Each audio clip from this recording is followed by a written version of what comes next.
Today we'll be making Britain's favorite dish.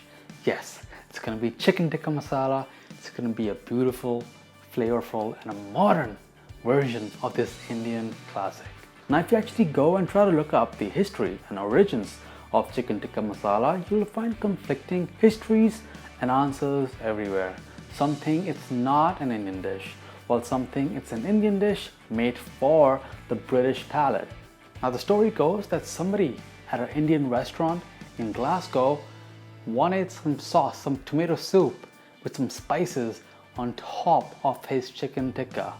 So the chef did so, and him and his friends loved it, and they kept coming back, and hence that dish was put on the menu. I just care about that it exists, it's delicious, and I get to enjoy it.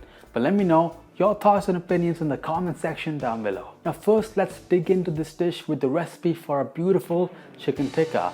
The chicken is going to be cooked separate and the sauce is going to be cooked separate, and then it'll come together in a beautiful marriage. Now I like to cut the chicken up into 1.5 to 2 inch cubes because we'll be trying to replicate the tandoor oven finish and that smokiness and the char in our home oven by broiling it. And we don't want the chicken to be too thick when we're working with it because it's going to be cooking rapidly, and we want to cook it completely before we add it to the sauce. So once you have your chicken cubed up, let's prepare with our first marinade. Now for the first marinade, add in some lemon or lime juice and degi mirch. Degi mirch is a beautiful spice because it adds a lot of color without the spice. It's very mild.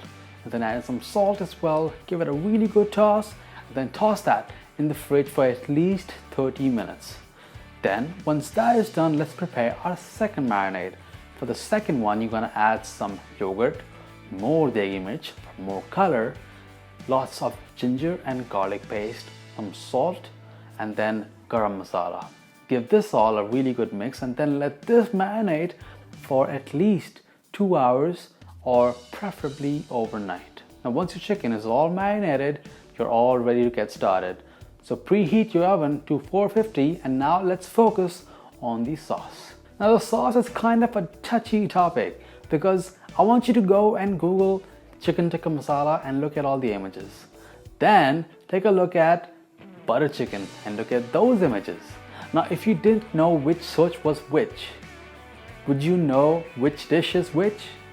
Can you tell a butter chicken dish apart from a chicken tikka masala? Or does it all look the same?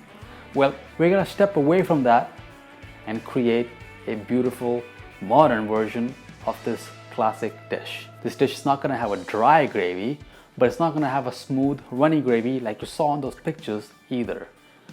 The dish itself suggests it's chicken tikka and a masala, and we wanna make sure our gravy reflects and really shows off the masala we are creating for our sauce. So to get started with the sauce, you want to cube up some green peppers, onions, and a tomato which I've seeded and cored. So you're only cutting and cubing the flesh of that tomato.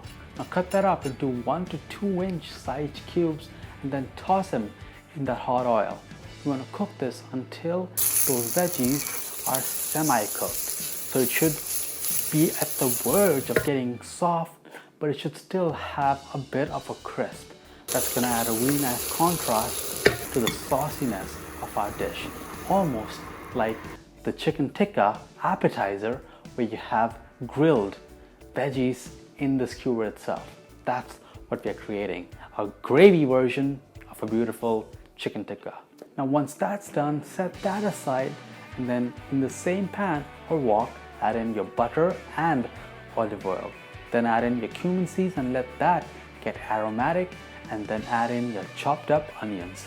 Now as those onions start to turn soft, add in your chopped up ginger and garlic. Now you want to keep sauteing this until the rawness of that ginger and garlic is completely cooked off. And as soon as that's done, add in your chopped up tomatoes. Now in those tomatoes, add in your ground coriander and a pinch of turmeric. The coriander will add lots of fragrance, and the turmeric will add flavor and a bit of color as well. I'm going to cook this out now until the tomatoes are at the verge of breaking down. As soon as they become soft, just like this, add in your passata.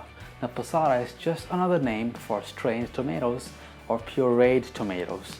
So go ahead and find the best quality of passata that you can get. Now once that starts to simmer, add in your salt and degi mirch. That degi mirch is again going to add in some color to the dish.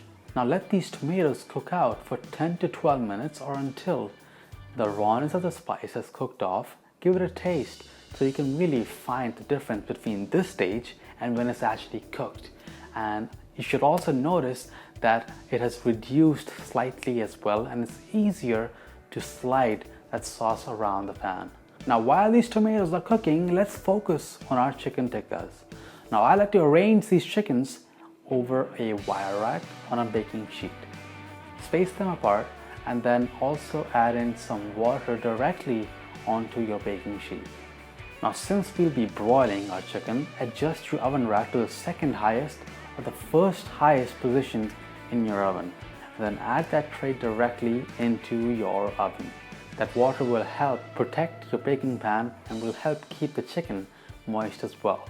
You're going to broil it until each side has a bit of a char and chicken is cooked completely throughout. Keep a close eye on the chicken as you keep working the sauce, and if you feel uncomfortable, just pause the sauce and focus on that chicken. If you want to serve these chicken tikkas as an appetizer, I made a separate video about that, but all you have to do is constantly baste the chicken with some butter, which will add some additional smokiness and will keep the chicken moist. Now let's get back to our sauce. Once the sauce has reduced just like this, add in some of your honey. That's gonna help sweeten up the sauce and help balance out the dish. Let that simmer for a few minutes with a pinch of ground green cardamom. That's an aromatic which will really help make that sauce nice and fragrant. And then in 1 to 2 minutes, also add in your kasuri methi. I bet some of you saw that coming. Now these are dried fenugreek leaves and it's gonna add a bunch of aroma into your sauce. What you want to do is get that in the palm of your hands and then crush it to release their flavors and then put all of those aromatics into your sauce. Simmer that for 1 to 2 minutes and then finally finish it with your cream. I like to use 10% cream because that's not as rich and it's perfect to thin out the consistency of the sauce without the use of water. Now if your chicken is ready by now, add it all into your sauce along with the veggies that we sauteed just earlier. Give this all a really nice mix and your chicken tikka masala is ready to be served with your favorite bread. My personal favorite for this dish has to be my recipe for lacha paratha or even the classic layered paratha. Today I just felt like having naan, so that's what I'm having, but you pick your poison. And that's how you make a modern version of chicken tikka masala, Britain's national dish. Now we want to know in the comments down below, where did you guys have the best chicken tikka masala of your life? Let me know, was it in India? Was it outside of India? Let me know everything in the comment section down below. And if you want more videos just like this one, be sure to hit subscribe, hit that bell icon. I'm going to dip into this gravy and I'll see you on the next one. Bye guys.